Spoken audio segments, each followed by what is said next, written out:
Hello everyone, Daria here, and welcome to episode 53 of the Slow Russian Language Podcast. And before we start, I want to say a couple of words. Last week, I was explaining why I lost my voice and said that my amygdalas were removed. And several people emailed me and said something like, are you sure that your amygdalas were removed? Because it's actually a part of your brain. And of course I meant tonsils when I said that. So this is what I always say to my students. Never ever trust Google Translate, or at least check twice in some other resource. And just like that, I made this mistake myself. I used Google Translate and it translated миндалины, which are tonsils, as amygdalas. So I'm so sorry for this mistake. Of course, my brain is okay. At least no missing parts in it, I hope. And next time I'll try to be more careful with my words. Okay, today we're having a dialogue, actually. I thought that it's been a while and it's time to have some dialogue, but I didn't record anything with my friends or relatives, so I had to choose a movie and to pick some dialogue from the movie. This is a dialogue from Иван Васильевич меняет профессию. Ivan Vasilievich changes his profession. I'm sure you are familiar with this movie. And as usual, first you listen to the dialogue in normal speed. After that, I will read each line slowly and will translate it. So listen to the dialogue. Александр Сергеевич, одну минуточку. Передайте Зинаиде Михайловне, что Розалия Францевна говорила. Анне Ивановне Капиталина Никифоровна дублёнку предлагает. Так что если... Я ничего не могу передать Зинаиде Михайловне, она уехала. Куда уехала? С любовником на Кавказ. Как с любовником?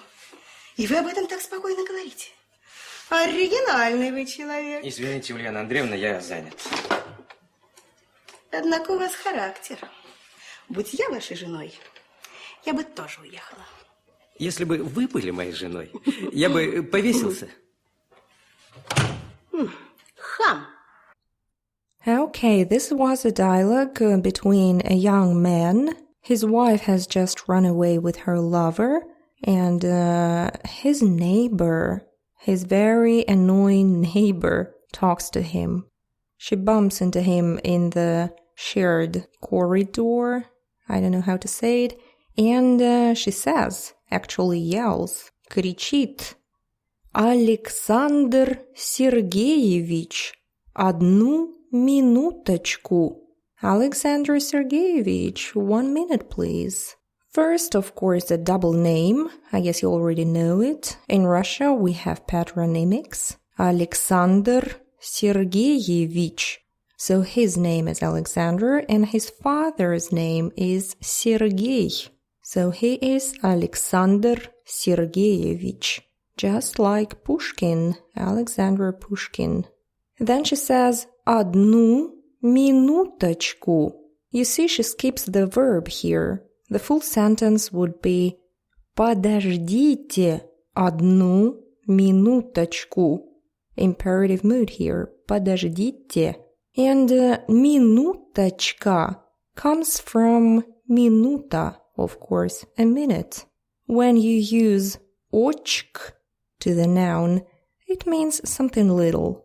Of course, a minute can't be little, but still, for a woman, it's okay to say that. Одну минуточку. So it's kind of a little flirty or something like that. Then she says a very, very long and difficult sentence. Listen. Передайте Зинаиде Михайловне, что Розалия Францевна говорила Анне Ивановне, Капитолина Никифоровна дублёнку предлагает. Of course, this sentence is a joke, because all those names are extremely difficult even for Russian people. So it's almost like a tongue twister. Let's translate it. Tell Zinaida Mikhailovna that Rosalia Franzevna said that Kapitolina Nikiforovna offered a fur coat to Anna Ivanovna. So it's some crazy line of women selling a fur coat. Розалия Францевна говорила Анне Ивановне Капитолина Никифоровна дублёнку предлагает. It even sounds crazy. But back to interesting vocabulary. The first verb she uses, передайте. It's very interesting. Literally, it means to give something to someone. It can be a physical object. For example, at the table, give me the salt, please. Передай мне соль, пожалуйста. But also, it can be some information. For example, tell the boss that the conference will be at 5. Передайте директору, что конференция будет в 5 часов. So you can give a physical object and you can give some information to someone. Actually, you can translate it just as tell her that something, something, something. Передайте что, and so on. And this fur coat, дублёнка. It's not exactly a fur coat, but unfortunately I don't even know how to explain this. But it's a warm type of clothes in Russia. Very, very popular. Дублёнка. And all those women in this sentence selling it to each other, it's very common for those times. It was almost impossible to buy something in the store. It was the USSR, and it was crazy what was going on there. Nobody could buy anything. Maybe in some of the episodes I will explain why. So people sold stuff to each other. Okay, the next sentence. She starts it, but he interrupts her. She says, так что если, and then she stops. It means, so if she, and he says, я ничего не могу передать Зинаиде Михайловне. Она уехала. I can't tell anything to Zinaida Mikhailovna. She has left. Zinaida is his wife, who has just run away with her lover. So, я ничего не могу передать ей. I can't tell anything to her. Again, this verb, передать. Она уехала. She has left. And the nosy neighbor, of course, asks, Куда уехала? Where to? And very calmly he answers, with her lover to Kavkaz. I'm not sure, is Caucasus something like that? You know, mountains and everything. Kavkaz in Russian.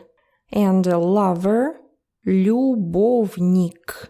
And it's not just some lover in general. For example, when a woman is single and has some man, it's not exactly a lover, любовник. It's only in the situation when some affair is happening. A woman is married and has a lover, любовник. And if it's a girl, it's любовница. For example, her husband has a mistress. У ее мужа есть любовница. So, любовник, любовница. And here this nosy neighbor is getting even more into it and says, Как с любовником? What do you mean with lover? И вы об этом так спокойно говорите? And you're speaking so calmly about it. I'm not sure about using the adverb calmly, calm. Спокойно. Here it means that he's not angry, he's not jealous, yelling, being all animated. Well, left and left, it's okay. Вы об этом так спокойно говорите. And then interesting intonation. Оригинальный вы человек. You're such an interesting man. Meaning weird, of course. Оригинальный. Of course, it means original, something unique, something peculiar. Оригинальный вы человек. But of course, here it means that he's just strange. And then he tries to get rid of her. Извините, Ульяна Андреевна, я занят. Sorry, Ulyana Andreyeva, I'm busy. And she doesn't let him to close the door, puts her foot there, and says, Однако у вас характер. You have some character here. У вас характер. It means that he's kind of rude and kind of, I don't even know. You just need to watch the video to understand. And then she tries to flirt, kind of, again, and says, Будь я вашей женой, я бы тоже уехала.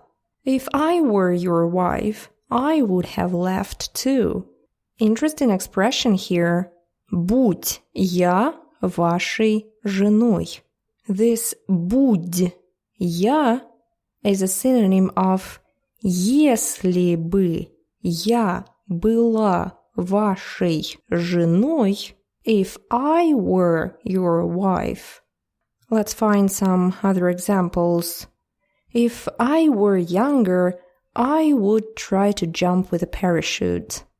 Будь я моложе, я бы прыгнул с парашютом. Or maybe if I were a boss, I would have fired you all.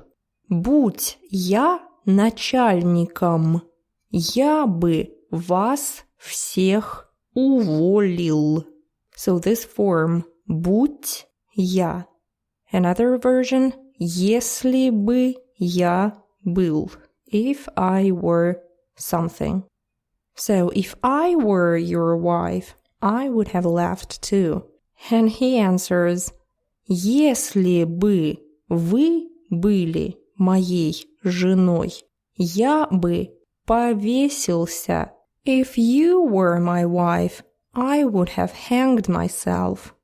Повеситься means to hang yourself, using a rope to die like that. So if you were my wife, I would have hanged myself.